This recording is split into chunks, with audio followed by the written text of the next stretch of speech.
students. Hope you all are fine.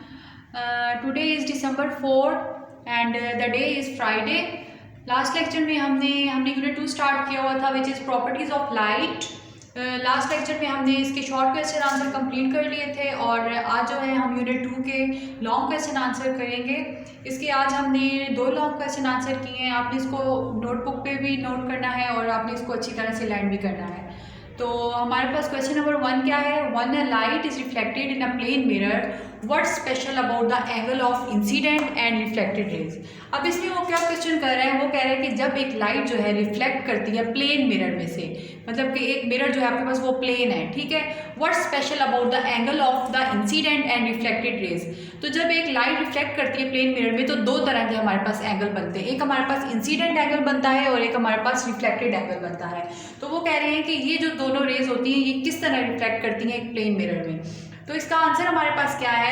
When the light sticks a mirror, जब एक light जो होती है स्टिक्स अ मिरर मतलब कि एक शीशे पर पड़ती है, it reflects at the same angle giving a clear reflection. आपने ये ऑब्जर्व भी किया होगा जब शीशे के ऊपर या कहीं पे भी विंडो की जो विंडोज़ होती हैं उसके ऊपर सूरज की रोशनी पड़ती है या कोई भी रोशनी पड़ती है तो हमें एक क्लियर इमेज नज़र आता है और वो लाइट जो है सेम एंगल पे रिफ्लेक्ट कर रही होती है. अब हमने 2 रेज के बारे में पढ़ा है, हमने इंसिडेंट रेज पढ़ा है और रिफ्लेक्टेड रेज पढ़ा है. तो अब इंसिडेंट रेज और रिफ्लेक्टेड रेज बेसिकली होती क्या है. इंसिडेंट रेज हमारे पास कौन सी रेज होती हैं. द लाइट रेज, ये वो लाइट की रेज होती हैं, ये वो शुआएं होती हैं रोशनी की जो हिट करती हैं मिरर को. शीशे पर जो हिट करती हैं रेज उनको हम क्या कहते हैं, इंसिडेंट रेज कहते हैं. इसके कंपैरेटिवली अगर हम देखें रिफ्लेक्टेड रेज, लाइट रेज ये वो लाइट की रेज होती हैं after it has been reflected by a mirror, जो रिफ्लेक्ट हो जाती है. रिफ्लेक्ट का मतलब ये है, फॉर एग्जांपल अगर मैं यहाँ पर कर रही हूँ, मतलब कि ये एक मिरर है हमारे पास, यहाँ पर लाइट आई है, वो यहाँ पर आके स्ट्राइक किया लाइट ने, उसके बाद वो लाइट जो है वो वापस यहाँ चली जाती है. दैट मीन्स ये लाइट जो इधर से होकर वापस गई है दैट इज़ रिफ्लेक्शन. तो इसको हम रिफ्लेक्शन कहते हैं और ये रिफ्लेक्शन सेम एंगल पे जाती है, इसको हम रिफ्लेक्टेड रे कहते हैं. उसके बाद हमारे पास एंगल्स क्या होते हैं. The angles eight which light hits the mirror, वो एंगल जिसके ऊपर लाइट हिट करती है is called the angle of incidence. For example ये हमारे पास लाइट थी तो इसमें हम कहेंगे कि एंगल ऑफ इंसिडेंस कहाँ है. ये हमारे पास कोई भी था जहाँ पर लाइट हिट की है, यहाँ पर लाइट ने हिट किया तो ये हमारे पास कौन सा एंगल है, या एंगल है हमारे पास एंगल ऑफ इंसिडेंस. और इंसिडेंस के एंगल को हम इस आई से डिनोट करते हैं. उसके बाद the angle eight which light is reflected, और एंगल ऑफ रिफ्लेक्शन अब हमारे पास क्या होता है, यहाँ पर तो लाइट ने रिफ्लेक्ट किया that is angle of incident.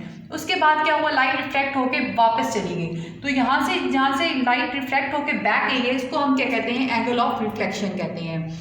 उसके बाद हमारे पास क्या, the angle of incidence is always equal to the angle of reflection. अब ये हमारे पास एक फार्मूला होता है कि एंगल ऑफ इंसिडेंस जो होता है वो हमारे पास हमेशा एंगल ऑफ रिफ्लेक्शन के इक्वल होता है. मतलब कि अगर हम कह रहे हैं कि इधर से लेकर इधर तक हमारे पास एंगल, जितना भी एंगल बन रहा है वो लाइट इंसिडेंट हुई थी, मतलब लाइट पड़ी थी, तो इसी सेम एंगल पे जो है लाइट हमेशा रिफ्लेक्ट करेगी. तो दैट इज़ वाई हमारे पास ये फार्मूला बन जाता है कि एंगल ऑफ इंसिडेंस हमारे पास हमेशा एंगल ऑफ रिफ्लेक्शन के इक्वल होता है.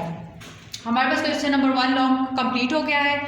नेक्स्ट हम मूव करते हैं क्वेश्चन नंबर 2 की तरफ. इसमें क्या है, how is the image form, कि इमेज किस तरह बनता है by convex lens. Convex lens के differ from that form by concave lens. कि हमारे पास इमेज बन गया, हम उसको कैसे डिफर करेंगे कि ये कन्वेक्स लेंस से हमारे पास बना हुआ है इमेज और ये हमारे पास कनकेव लेंस से बना हुआ है. कन्वेक्स लेंस किस तरह होता है, किस शेप में होता है, ये हमने प्रीवियस लेक्चर में मैंने आपको डायग्राम्स बना के समझाया भी था. तो अब इसमें किस तरह के इमेजेस बनते हैं, तो हमारे पास पहले है कनकेव मिरर. कनकेव मिरर में हमारे पास किस तरह का हमारे पास इमेज बनता है, when an object is very close to a concave mirror the image form. अब कनकेव मिरर में दोबारा बता देती हूँ, कनकेव मिरर हमारे पास इस शेप का होता है. तो वो कह रहे हैं कि जब कोई भी ऑब्जेक्ट जो होगा हमारे पास कनकेव मिरर के बिल्कुल क्लोज होगा, बिल्कुल उसके पास पड़ा होगा, तो हमारे पास इमेज जो बनेगा वो 3 तरह का होगा.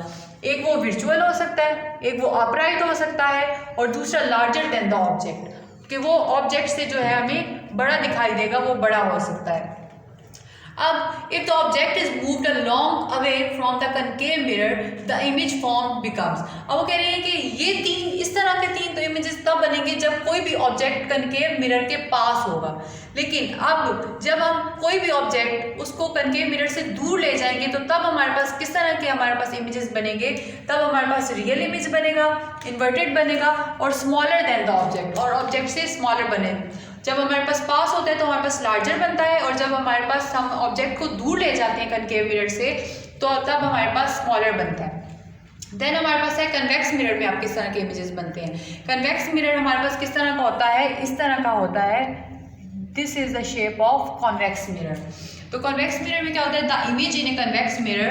तो कन्वेक्स मिरर में हमेशा इमेज किस तरह का होता है, विजुअल होता है, अपराइट होता है और स्मॉलर देन द ऑब्जेक्ट, और ऑब्जेक्ट से क्या होता है, स्मॉलर होता है। बस ये है, इसको आप एक दफ़ा खुद जब नोट डाउन करेंगे, रीड आउट करेंगे तो आपको ये क्लियर हो जाएगा।